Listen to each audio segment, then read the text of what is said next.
When I was 16, I found a yellow sheer fabric, I think it was tapestry, with outline of white fishes on it in my parents' attic.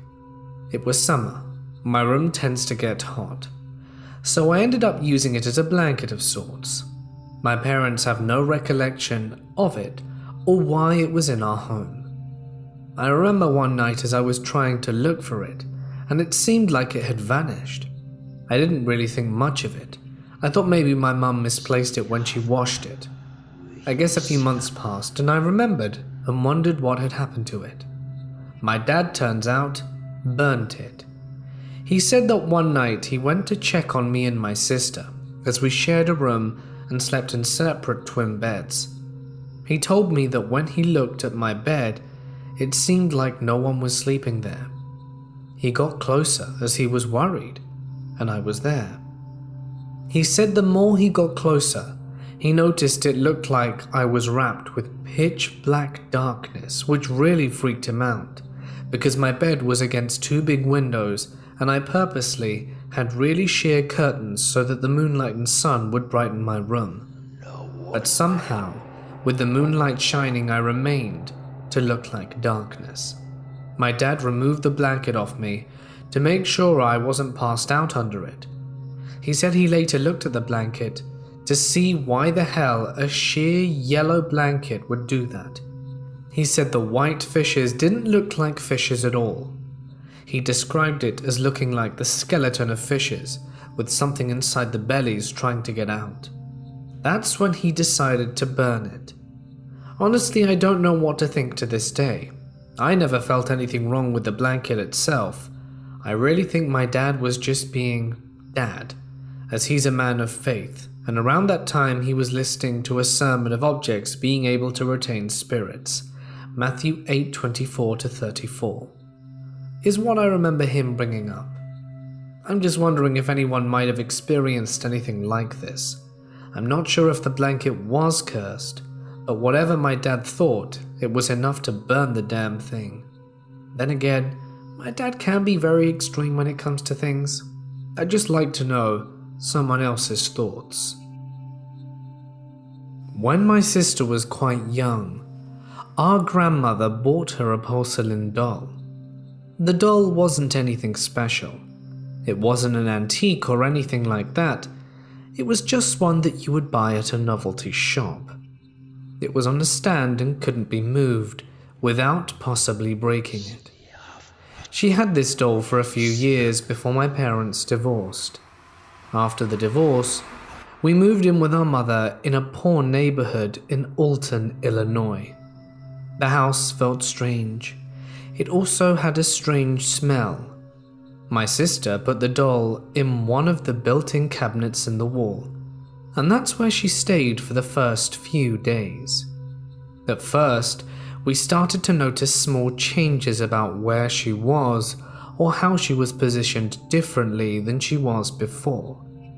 She would be on the shelf facing the living room most of the time, and when you left the room and came back, she would be rotated a different way.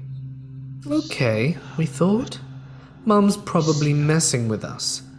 We largely ignored it, but it kept happening. After a few more months, the doll started ending up in different places in the house. She would be on the cabinet, and when you came back from another room, she would be on the dining room table, or she would be on one side of the table in the living room by the couch, or on the floor facing the television. We had made a lot of new friends in the neighborhood, and when they came over, I would show them what the doll would do, and without a hitch, I would put her somewhere, and we would leave the room for a few minutes and return, and she would now be in a different spot. Now, I'll go back to saying that we thought my mum was messing with us at first, but mum was at work a lot of those days, and we skipped school plenty of times to stay home, so it wasn't mum doing this. One day, we decided to mess with the Ouija board I had in my closet. I don't remember if we bought it or it was just there. The messages coming back from the questions we asked identified a spirit called Candy Zimmerman. She didn't say much, but I also being able to connect with her myself by the board. She said she had a crush on me. One day I skipped school again, but my sister went, and I always walked with my buddy down to the bus stop and hung out with him before heading back home, and I watched my sister get on the bus. My mum worked early, so she wasn't there that day. Then I went back to the house and locked up, and since I was still tired, I opted to go back to bed. The next thing that happened, I will never forget. I heard a knock at my bedroom door. It startled me awake, but I ignored it and laid my head back down. After a few minutes, there was another knock, this one much louder and in a rhythm. I still also remember to this day. Think shave and haircut rhythm, but different. This time I was freaked out and laid there with my eyes open for I don't know how long. The door to my bedroom was heavy, and it always stuck in warmer weather, which it was. The next thing that happened was the door popped open just enough for me to see out into the hallway, but not enough for me to see over the edge of my bed. I sat up in bed and looked down on the floor, and there standing at the entrance to my room was that doll on its stand, looking at me. Before the fear set in, I was actually pissed off. Did my sister come back? Was she messing with me? I got up, took the doll by the hair, and carried her out into the living room. No one was there. I checked the front door and it was locked. I barged to my sister's room and no one was there. I barged into my mum's room. No one was home. At this point I was freaking out.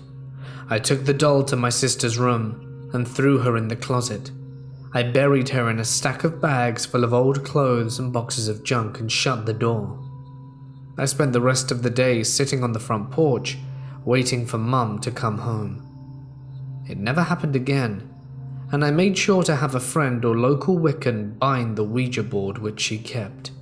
We moved out of the house a year later, and after a few more paranormal incidences.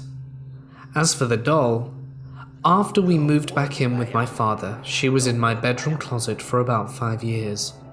One day we cleaned it out and threw her away. Was the doll haunted? I don't know.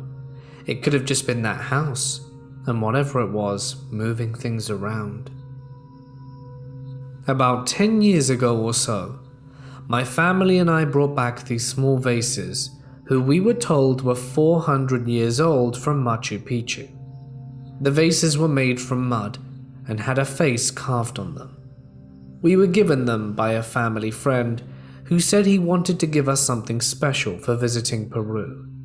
He claims he brought them from a local in the Pisco region of Peru where Machu Picchu is. We brought it back home to Canada, and pretty much from week 1, a horrible streak of bad luck and accidents began to happen to our family. My mum came down with cataract at a very young age. My father lost both his jobs. My brother and I were both constantly sick, and my little sister would start screaming randomly. Pretty much on the verge of being homeless, we were looking for things to sell and came across these things. We didn't know if we could even sell them, and for how much. To get an idea of the value, we called one of my dad's friends in Peru who had worked in a museum. After a bit of back and forth, he told my dad that these types of items are not meant to leave its home soil and are not worth more than a few bucks. He said that these items are probably cursed. He said to lift the curse, we prick our fingers and smear a little bit of blood on each one and send them back. Now, of course, we were very skeptical and thought they were probably worth something. We assumed the guy wanted them so that he could sell them. I mean, a blood sacrifice? That's ridiculous. Fast forward 2 days, my mother and father get into a pretty nasty car accident. We were okay, but they both needed to be off work for a few weeks. After that, they both decided that maybe we should send them back and do the blood thing. We sent them back, and the next week after that things got noticeably better. My father found a very good job, as did my mum. We found a really good place to live with a very low rent and overall better health. What do you guys think? Coincidence or cursed pots?